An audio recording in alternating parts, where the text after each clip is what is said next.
All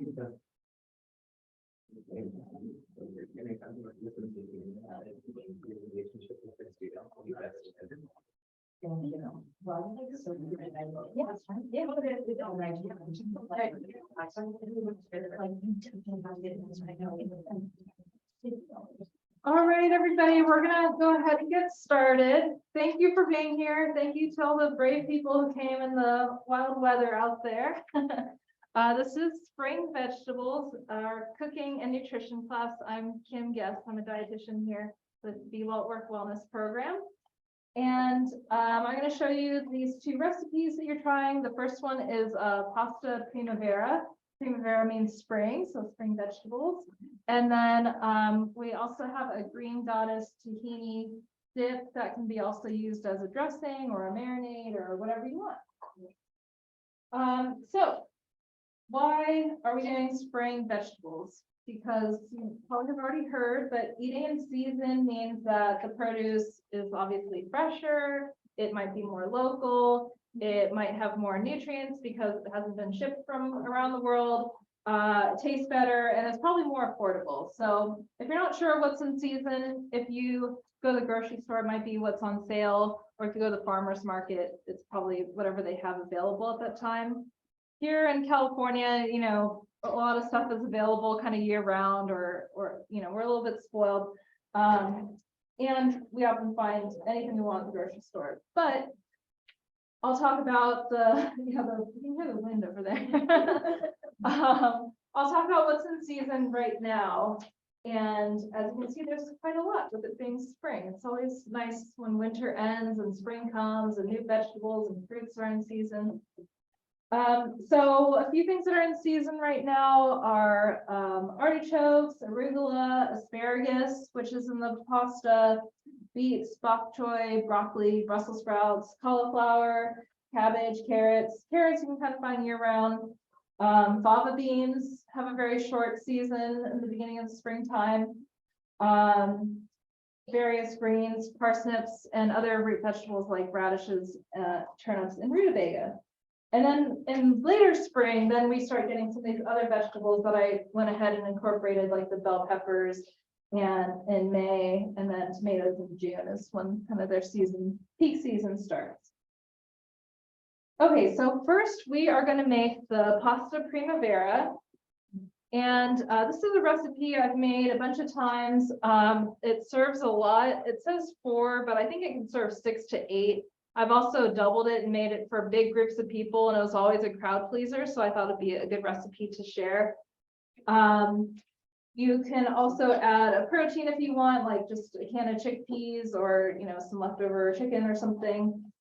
But yeah, so there's a lot of different vegetables. I tried to make it colorful, like a rainbow, but you could also just do all green vegetables. When I think of spring vegetables, I think of green, like the asparagus and peas and broccoli and greens and things like that. So you could make a kind of monochromatic green pasta and it would still be beautiful. Okay, let's see. So I adapted the original recipe a little bit because it was more summer vegetables. So I incorporated like the asparagus and what else was different? The snap peas to make it a little bit more springy. Like I said, some of these vegetables are more late spring, early summer.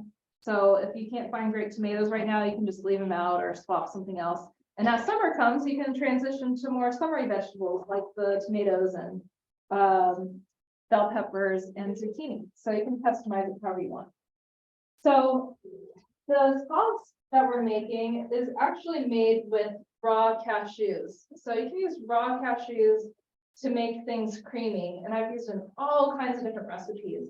So what I did is I boiled some water and threw the raw cashews in there, and I've just been letting them soak for about an hour or so. You can get away with 20 or 30 minutes if you don't have a lot of time. You can even soak them overnight in cold water, but I feel like doing it in warm water just works faster and gets them really nice and soft, because we're going to puree them into a creamy sauce. You can tell by the samples, it's pretty creamy, right? Yeah, this is a pretty good food processor. It's pretty powerful, so it got nice and creamy. The one that I have at home is It's a little bit gritty, but you can hardly tell. But if you have, you know, a high-powered blender or food processor, then that should work for this. Okay, so we have the cashews soaking. I've also already boiled the pasta, so that's something you do ahead.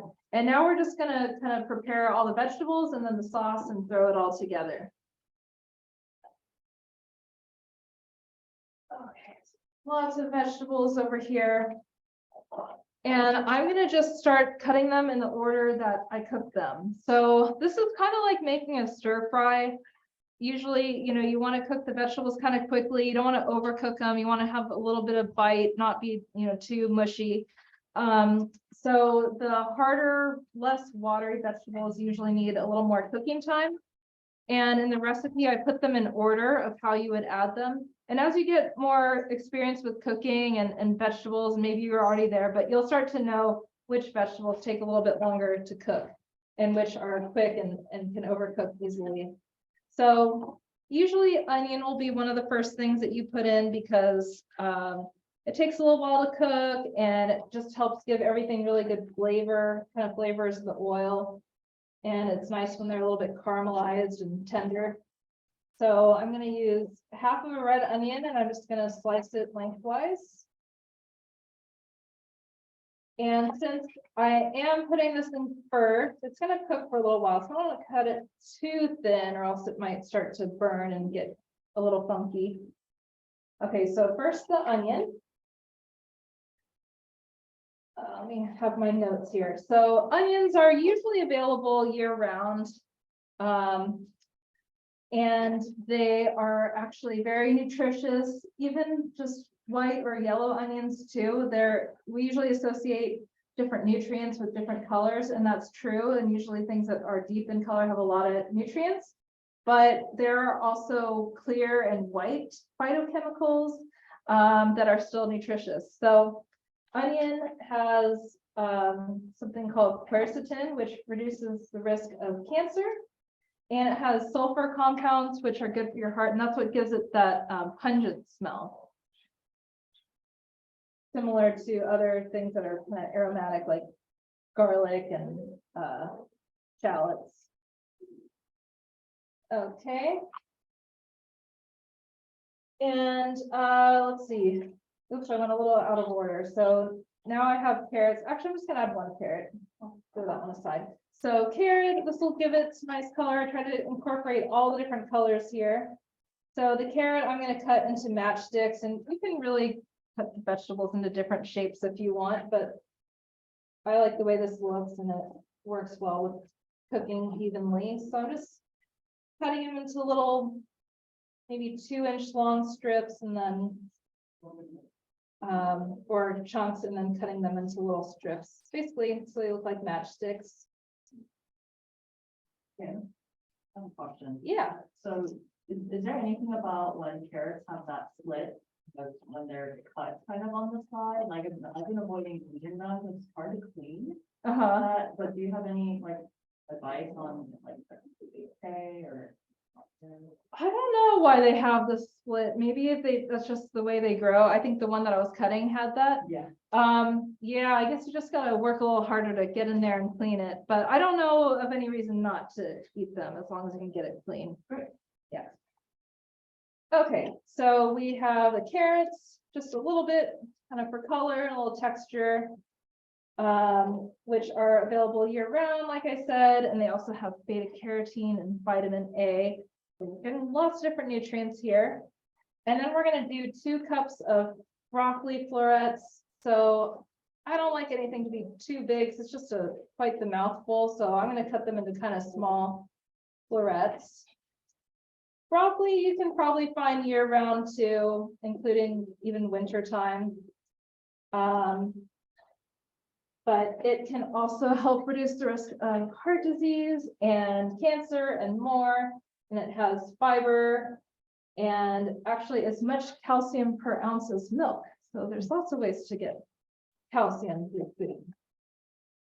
Okay, so lots of broccoli here, 2 cups. I'm just going to kind of eyeball this. You know, these quantities don't have to be exact. So I'm going to try to put them in order of how I'm gonna add them to the pan. So carrots, broccoli, onion, broccoli, carrots. And about 2 cups, maybe about that much.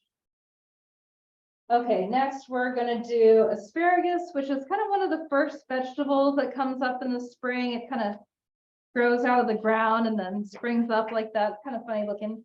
But it is very tasty and has lots of antioxidants, which can also help reduce the risk of cancer. And it's a good source of iron and vitamin C. And a fun fact, about 80% of the country's asparagus is grown here in California. So what I like to do for getting the tough ends off is just snap it by hand. It'll kind of naturally break where the asparagus is a little too tough and woody to eat. And then we're just gonna kind of chop it up into bite-sized pieces. 1-inch chunks. Okay, asparagus. So some of these vegetables and other plant foods are sources of iron, like the asparagus and what else is there? Tofu and peanut butter. But that type of iron isn't absorbed as well as animal-based iron. But if you pair it with a source of vitamin C, it helps you absorb it better. And a lot of vegetables and fruit have vitamin C. It's really not hard to get enough vitamin C, unless you're like a pirate hundreds of years ago. But I think all I had to do was have some lime juice and they're all cured. So actually, bell peppers are a really good source of vitamin C. So when you pair it, then you absorb it better. Or if you actually cook in a cast iron skillet, you absorb some iron from it. So there's lots of ways to make sure you're getting plenty of iron. I would say just be careful with supplements. You know, those should only be used under a medical recommendation because it's easy to get too much through supplements. So lots of easy ways to get it through food. Okay. Zucchini is kind of more of a summer vegetable, but I'm just going to throw that in there because it's still readily available now. But with this class being in March, I thought, you know, maybe people won't be making this recipe for another month or two anyway. So I kind of wanted to show some different vegetables that you can use. But yeah, zucchini usually available in summer also has beta carotene and vitamin C. These bell peppers are really huge, so I'm just going to use about half. You can use as many vegetables as you want in this recipe, but if you do too much, then the sauce will kind of be spread too thin. So just make sure you add a little more sauce. Make more sauce if you want to do more vegetables. So I'm just going to cut it into thin strips. So bell peppers, their season usually starts in May, so it's still a little bit early for these guys. And I chose yellow just to have a variety of colors, but you could use whatever color you like. They're the variety of plants and the stage of ripeness depends or determines the color and flavor. So yeah, the green bell peppers are kind of just like less ripe other bell peppers. And the age increases the sweetness and mildness. So red are probably the sweetest. Okay, so you want to use a really big pan for this because we're cooking all the vegetables in here. So a really big skillet if you have one, or you could use a Dutch oven. But if possible, I would recommend a big, wide pan because if it's something deep like a stock pot, it doesn't get as crisp, you know, things kind of steam in there. So if you want things crisp, you need a lot of surface area and room for the moisture to escape. I'm going to preheat the pan, and it's a good idea to, you know, chop all your vegetables ahead of time because I'm just going to be adding them one right after the other, and it can get too hectic if you're trying to chop and cook, which is often how I do cook, but doesn't quite work with this recipe. So about 2 tablespoons of olive oil.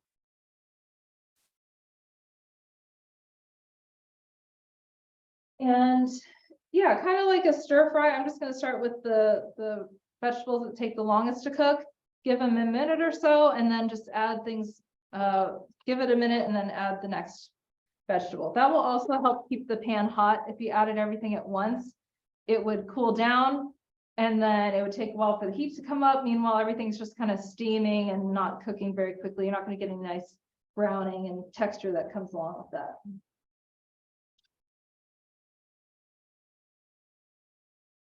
Okay, so this will take a minute or so to get warm. This pan is probably a little less powerful than your stove at home, so it might cook a little bit more quickly than your home stove. All right. We're also going to add tomatoes, and I'll cut these once I have a little more room. 1 pint of cherry tomatoes. You can use whatever tomatoes you like, but I like the kind of small ones that you just cut in half because they still maintain a little bit of structure. Because when you cook tomatoes, they break down really fast, right? So I like the texture of these, but it's also a little early for tomatoes. You can tell they're not the most beautiful yet, not super rich in color. But if you make them make this recipe in the summer, it will be probably delicious. Okay, let's check this out. Still not warm, so we'll give it another minute, but we can get started with our sauce. How many of you have a food processor at home? Oh, most people almost.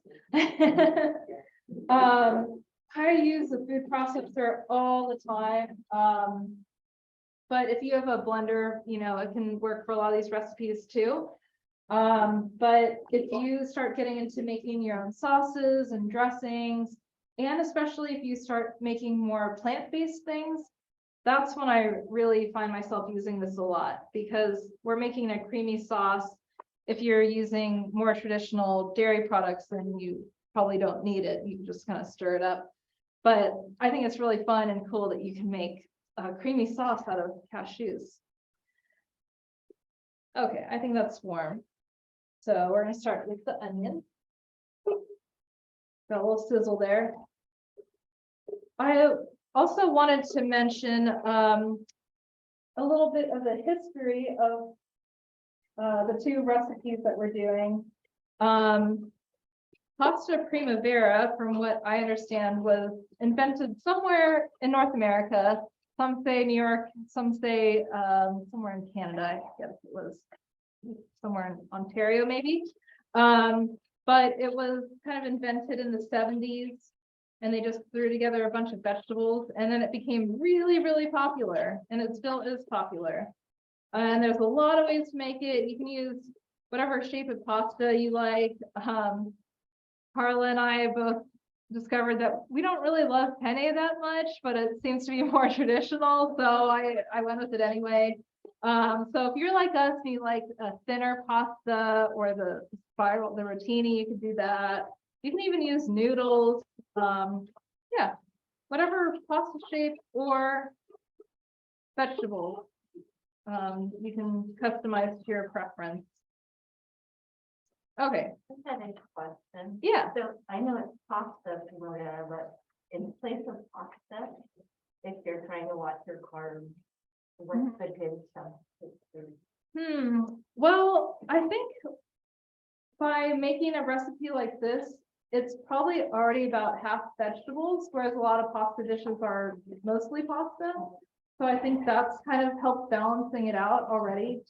I don't know what would maybe stand up to the thick sauce and all the vegetables with it. I don't know. Anybody have any ideas? Yeah. Baked pasta was pretty good. Yeah, the texture is slightly different than traditional pasta, but it's Did you say chickpea? like Chickpea pasta? Yeah, there's other types of pasta. There's bean pasta for people who can't have gluten or wheat. There's like rice-based pastas. I used a mix of whole wheat and white pasta for this, so you get the bonus of some extra fiber and other nutrients. Since I was making a lot of pasta, it's easy just to make 2 boxes. Might be a little trickier at home.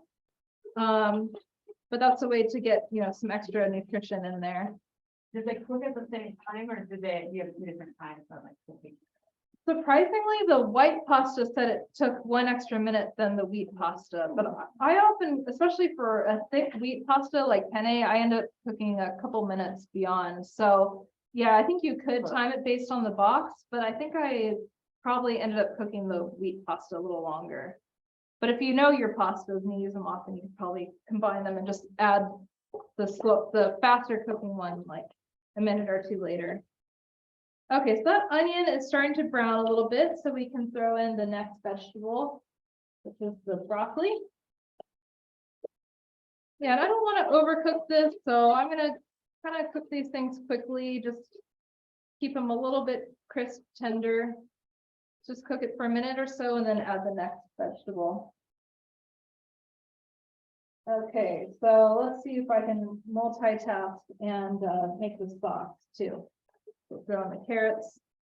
So the sauce is the raw cashews that have been soaking over here for about an hour.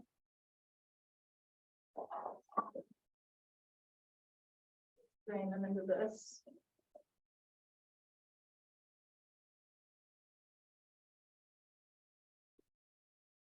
It doesn't overflow.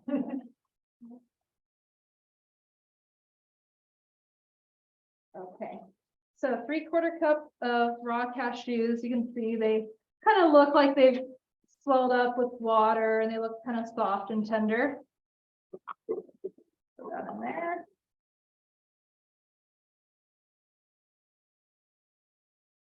Few stragglers. Yeah, multitask and give lost an onion. Over here. Okay. Another question. Mhm. Do you want to sometimes use the top of the frying pan? Or is that gonna, when you're taking the vegetables? Like putting the lid on? Yeah. I think sometimes, but that creates steam. And for a lot of stir fries and recipes like this, I like to get things more caramelized and brown. And the water kind of prevents it from browning. That's more the reaction with the direct heat and the oil. But if it's something that cooks slowly, you can throw the lid on and that will cook it faster. But usually for vegetables, I'm leaving the lid off. Okay. We got the asparagus in there. We'll go ahead and top up the tomatoes now. So I like to just slice them in half.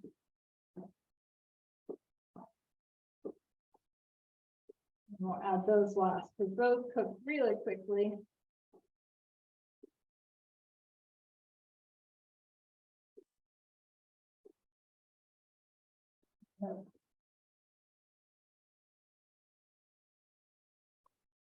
Yeah, so this recipe is usually made with a cream sauce. So it's not exactly traditional, but it is completely plant-based, which is kind of cool.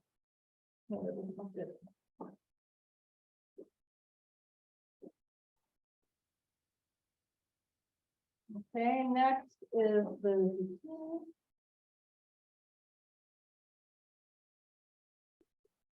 Stir. Okay. Almost done with the tomatoes. Sorry, not so exciting.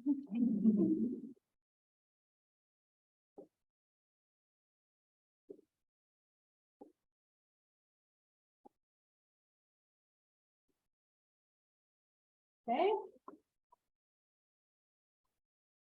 Oh, not the snap peas. So I think the snap peas I usually put in before the zucchini. So this will be a little late, but we'll just throw a few of these in. I like to make everything kind of bite-sized, so just cut them in half. So a few of those in there. I would normally put about a cup in there. That's probably half a cup.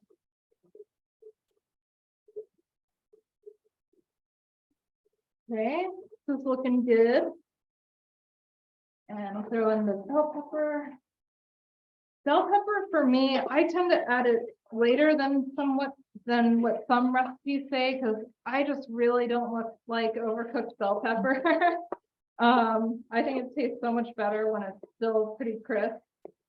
So I don't cook it very long. And if you're doing leftovers, even if you don't overcook the bell pepper, it can get really soft after it sits for a while. So, you know, if you're not planning on eating this whole thing, you know, serving a family, then I would maybe undercook some of those vegetables so it will last a little longer. And then we'll throw in the tomato. And at this point, you know, maybe just another minute or so on this. We don't want the tomatoes to completely break down, and we want everything to stay a little crisp. You can see the broccoli is bright green, looks pretty crisp and tender. You can stick a fork in it. Yeah, that feels pretty good.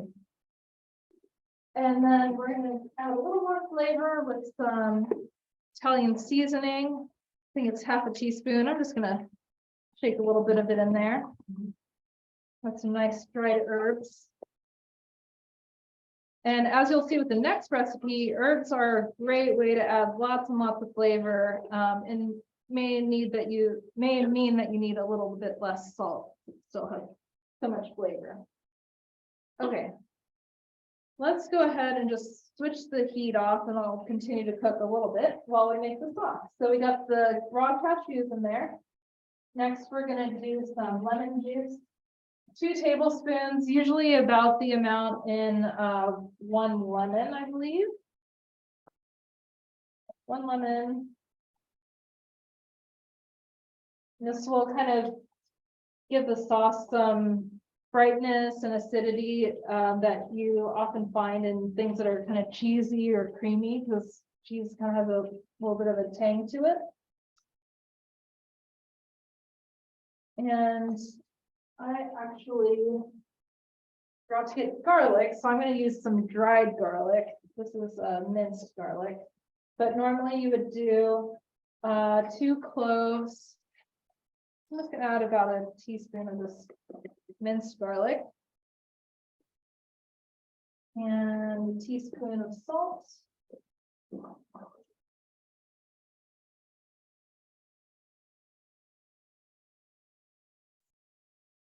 And you can always do a little bit less and just salt it to taste.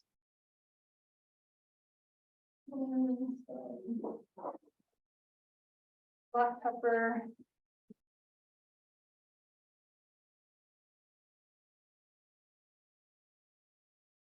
Black pepper to taste. Throw a little bit in there. Maybe not too much to keep the sauce nice and white. And a 1/4 teaspoon of onion powder. So I bought this. If you've come to these classes before, you probably always hear me raving about buying spices and herbs in bulk, but they're so cheap sometimes. I went to Berkeley Bulk for this, and you can use your own containers, so there's no waste. And I find that you can save a lot of money with the spices and herbs. So I filled it about halfway, and it was 50-something cents. You know, it might be like, if you bought a whole thing, it might be, I don't know, what, $4 or $5 maybe. So especially if it's something that you don't use often, you don't need a whole container, you can just go get what you need.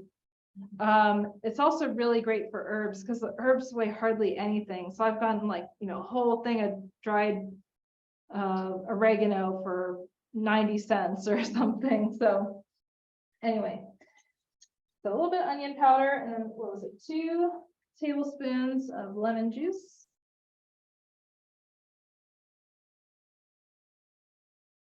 So we're gonna give that a whiz, and then add the water. And I actually saved some of the pasta water, so that helps kind of thicken the sauce and helps it stick to the noodles. But if you forget, you know, you can just use regular water. Okay, so it's not going to go very far without the wetness. It'll just kind of get chopped up. So let's get the water. And we need half a cup. Might need a little more than that. Get it here.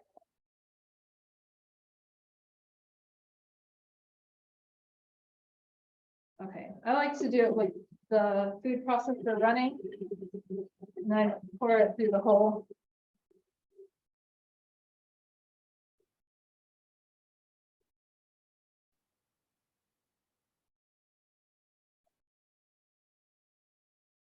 And then you'll probably need to scrape the sides because some of it will get stuck there. Well, not really. And you just have to run it for a little while until it gets nice and smooth.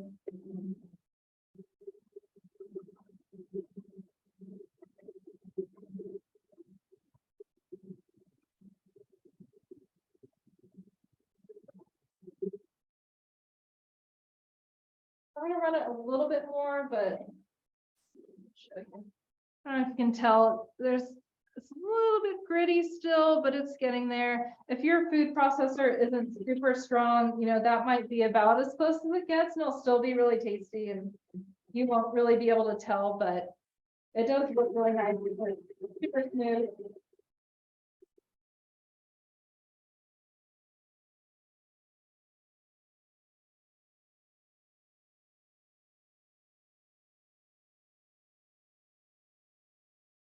Okay, that's looking pretty good.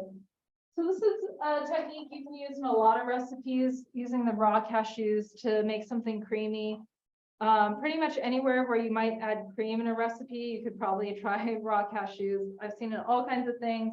You can even use it to make a dairy-free cheesecake, and sweet things and desserts. Okay. So I'm gonna just add it to vegetables. I don't know if you can tell, it's still a little bit gritty. I think if I run it a little bit longer, maybe add a little more water, it will get smoother, but in the interest of time, I'm just gonna get this going here.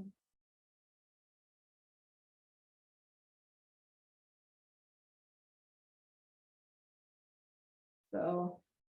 Doesn't have to boil down. Nope, you don't even have to cook it. Yeah.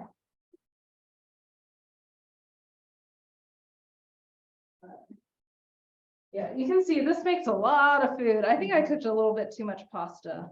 So maybe I won't add it all, but I'll just stir some of it in so you get the idea.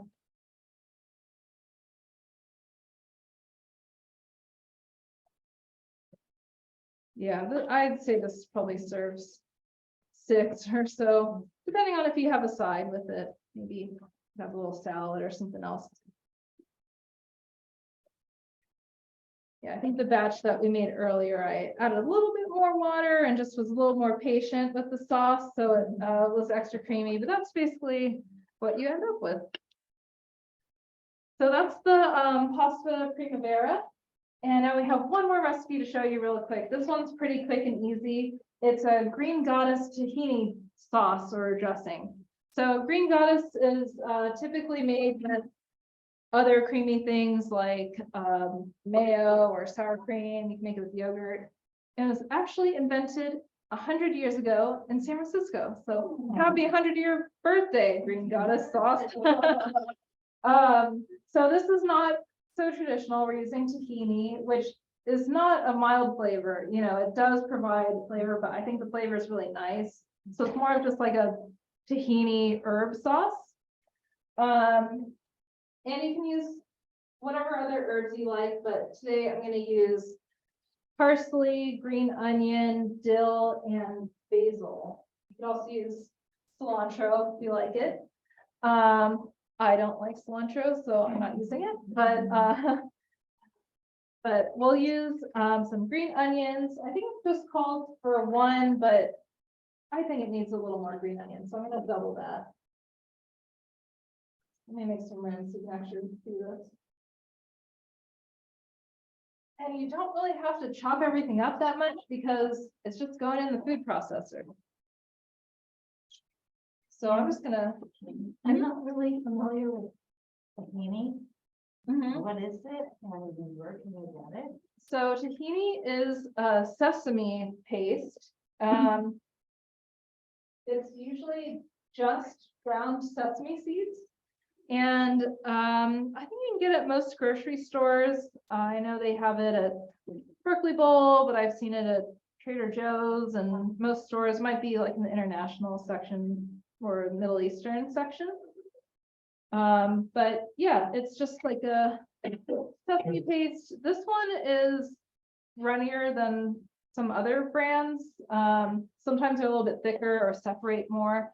So you might need to adjust the recipe based on the type of tahini you have. It has kind of a bitter flavor, so it's usually paired with something acidic like lemon juice, which is what we're going to use today. Okay, so we have 2 green onions, and then it's going to be a cup and a half of either basil or cilantro. I'm going to use basil. The recipe says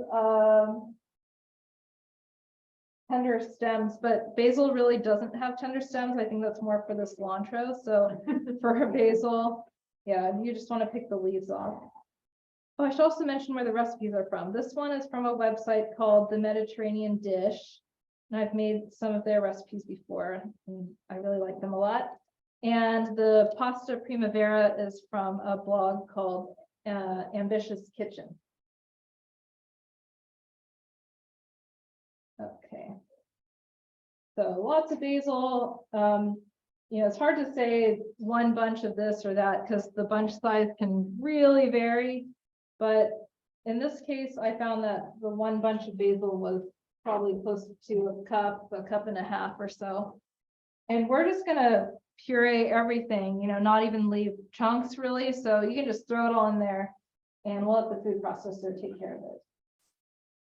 And then for the parsley, we need a cup and a half packed. So some stems are okay. So I'm just going to kind of chop off most of the leaves and throw them right into the food processor. Oops. There's a nice big basil leaf. Put that in there. I like to use flat leaf parsley. I think it has more flavor than the curly leaf stuff, which is kind of more for garnish decoration. Okay. And then we're going to add some fresh dill. I don't know about you all. I don't use fresh dill that much, but when I do, I'm like, oh, I should use it more. It's so good. Yeah, so I'm just going to kind of pull off the leaves here. But yeah, I don't know if you can smell that. It's actually a good smell. I think it's underappreciated.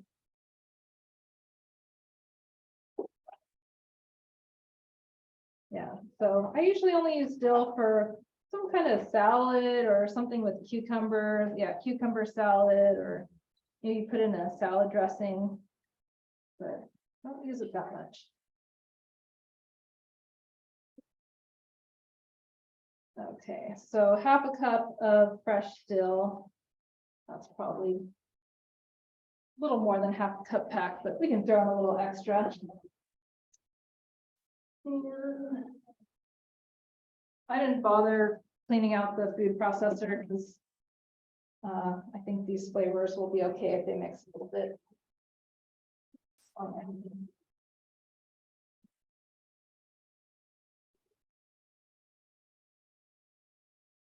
Cook the herbs a little bit.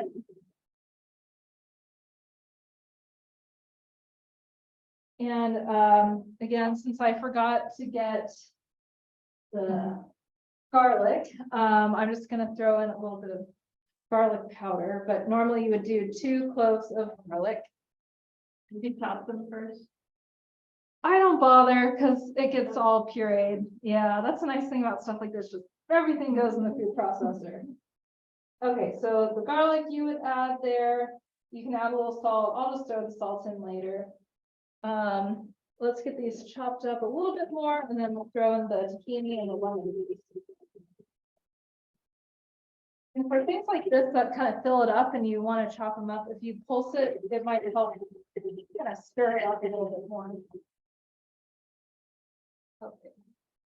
So there we have just so much fresh herbs.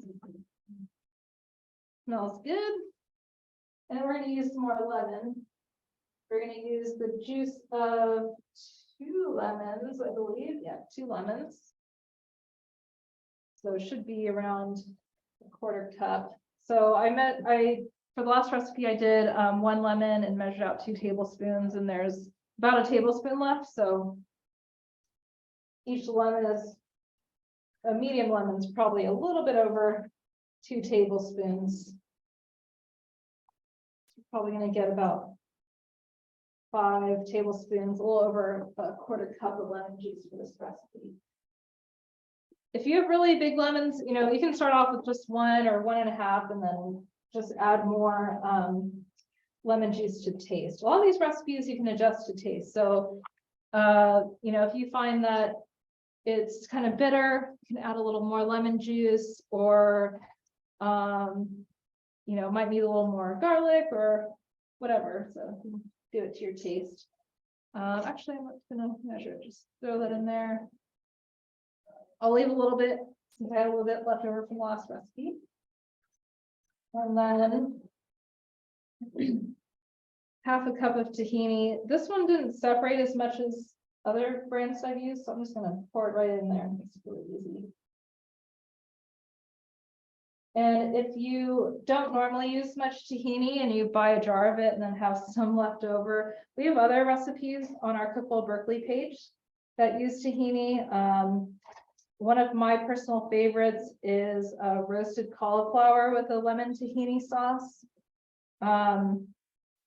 Because roasted vegetables are delicious on their own, but with a lemony, garlicky tahini sauce, it's just next level.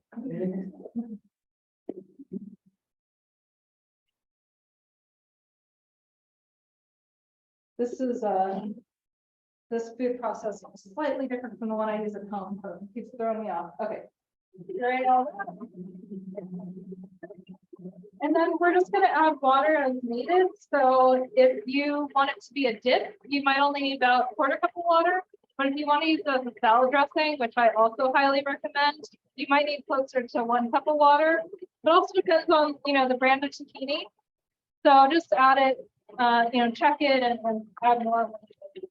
Also, if you're going to be eating this while it's cold, it will thicken up a little bit in the fridge. So, you know, you don't want to make it too watery. That's a little harder to correct, but just keep that in mind. So yeah, at this point, it's kind of like a paste. So you know you're probably going to need some water, right? I don't think I added the salt yet, so we can do that. 1 teaspoon of salt. If you like spicy, you could also add some red pepper flakes. Or you could also add fresh jalapeno if you want to make it extra spicy. I kept it mild for this class though, right? And I'll put the water in here. I think I'll make it as a dip for the leftover veggies we have. So pour the water in while it's running.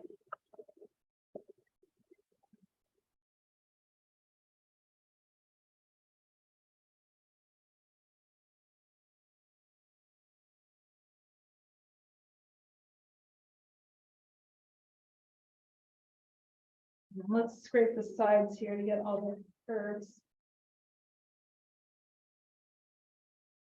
So yeah, if you want it like a dip, then that's about how I had it for your samples, but then I refrigerated it and it thickened up a little bit. But if you want it as a dressing, you know, I'd probably add at least another 1/2 cup of water, or if you want to use it as a marinade, you can do that as well. And you probably want about the consistency of salad dressing for a marinade. So this should last in the fridge for up to 5 days. It is all fresh ingredients, so it's not gonna last as long as like a bottled dressing. What would you marinate with? You could do any kind of meat or fish or even tofu. Yeah, proteins basically. You can also substitute other herbs if you'd like. Other than cilantro, you could do mint or tarragon and other fresh herbs. And then in terms of seasonality, most herbs are really available year round. But this goes great with all the different spring vegetables. So yeah, herbs are kind of always in season. Basil tends to be more of a summer herb. So if you have a hard time finding good basil right now, you could just swap it with something else, or just leave it out and have everything else, because everything else has a lot of flavor too. So I think this goes well with like snap peas or carrots, or you could use radishes or whatever other spring vegetables you want to dip it in. There's also other ways to make it creamy with or without dairy. You could try avocado, but the recipes I've seen, people said it browns kind of easily, so you probably want to eat it right away. That's why I want to do tahini, but it, it is a strong flavor. So, you could also do raw cashews soaked in hot water, like we did in the first recipe. Or you could do mayo, sour cream, plain Greek yogurt, any of those dairy or mayo options if you prefer. So I think we are just out of time. We'll stop the recording and then we'll do a little raffle for people who came in person, and then we have questions if you have any. So yeah, let's do the raffle. Does everybody have a raffle ticket? But I came late, so I'm. Oh, we'll get you one.